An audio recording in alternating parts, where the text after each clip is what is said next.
What's going on, fan of thieves? Arrow here with another video, and today we're going to talk real quick about why us gamers should rely on our own research and own knowledge as to what dictates wanting us to buy certain video games or subscriptions or anything like that, right?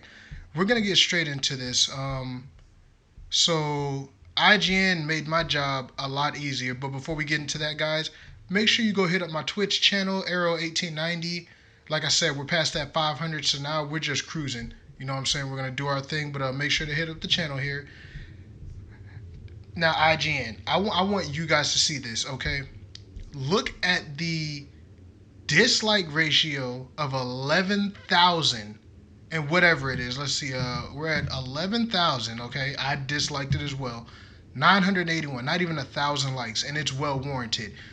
So for anybody who's played Shin Megami Tensei, any of them,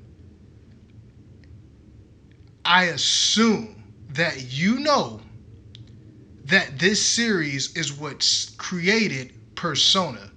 They're of the same, but they're not the same. They're different series, but they come. Persona comes from Shin Megami Tensei. It's a spin-off, so they're not the same thing. Watch what IGN does to start this video off. Look at this. Shin Megami Tensei 5 feels like the edgier, less sociable younger brother of Persona 5, even though Persona began as a spin-off of this series. So the first thing you do, this is where the dislikes are coming from. They gave the score. We're going to go look at the score they gave. It's not the score that's the problem. It's not the score that's the problem. You start off comparing this game not to other Shin Megami Tensei games. You compare this game to Persona.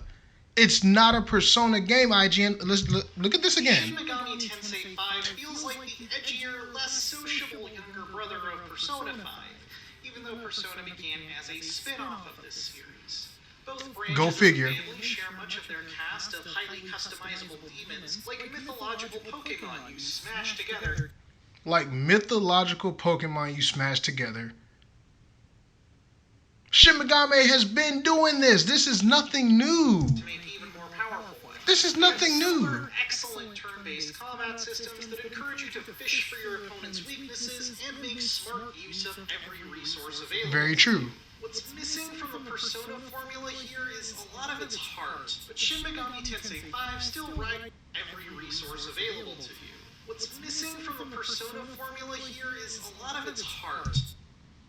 Once again, you're comparing Shin Megami to Persona.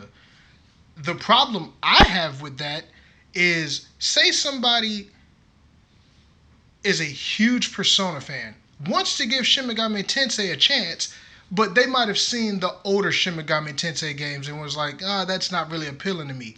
And the first, not even full minute, is you comparing Shin Megami Tensei to Persona. To me, if I was looking at getting this game and I heard it wasn't like Persona and I'm a huge Persona fan, I'm already turned off. I'm like, I don't know if this is for me. Now, let's go. What's the review score? What did they give it, right? Let's go look. Shin Megami Tensei 5. So they gave it an 8. You give it an 8. Look at this.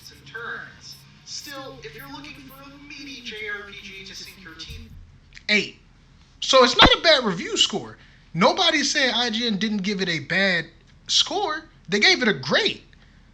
The problem is the first 33 seconds of the video. And what do I want to talk about, guys? This is why we as gamers need to stop relying so heavily. I'm not saying we don't take value in what journalists, gaming journalists, give us. I'm not saying completely discredit them. But this is why as gamers, we must research. We must think for ourselves as gamers. there are some journalists that I follow that I do have a certain regard for. I'm like, I actually want to know what these people say because they have a track record of putting out well written and fair reviews for what they're reviewing. Well written and fair. It's not biased. That's like when IGN gave Dark Souls 2 a 9 out of 10. They took a point off because the game was too hard. And it's Dark Souls. You know what I'm saying? So we need to make sure we do not rely 100% on gaming journalists because of stuff like this. Y'all know what I'm saying? We need to make sure, ask other gamers, ask people who have actually put time and effort into the series, that is being talked about or covered at that time. What do you guys think? Even if you're not a Shin Megami Tensei fan, right? What do you think about relying too heavily on certain large scale gaming journalists or content creators who will praise a game even though they say they're going to be fair about it? They get the early copies, they get the swag, bags and all that stuff that they get from them, knowing that the game's going to be the same or it's not going to be fairly covered because they're being paid, they're being sponsored, they're being given early stuff or free stuff. How do you guys feel about that? Do you go to them? Like, do you put that much into them? Or how do you guys handle, whether or not you're going to buy a game or anything like that? I want to know in the comments. Me personally, I like to go to Reddit. Like I said, and I'm not being a hypocrite. There are certain people that I do look at with certain games because they have a track record of being fair and unbiased. So I just want to know what you guys think of this whole Shin Megami Tensei thing with IGN. And like I said, I want to know how you guys feel as far as making sure you do your part to know how you're going to like a game. So let me know in the comments, guys. Thanks for watching, and I will catch you guys in the next video. I'm out.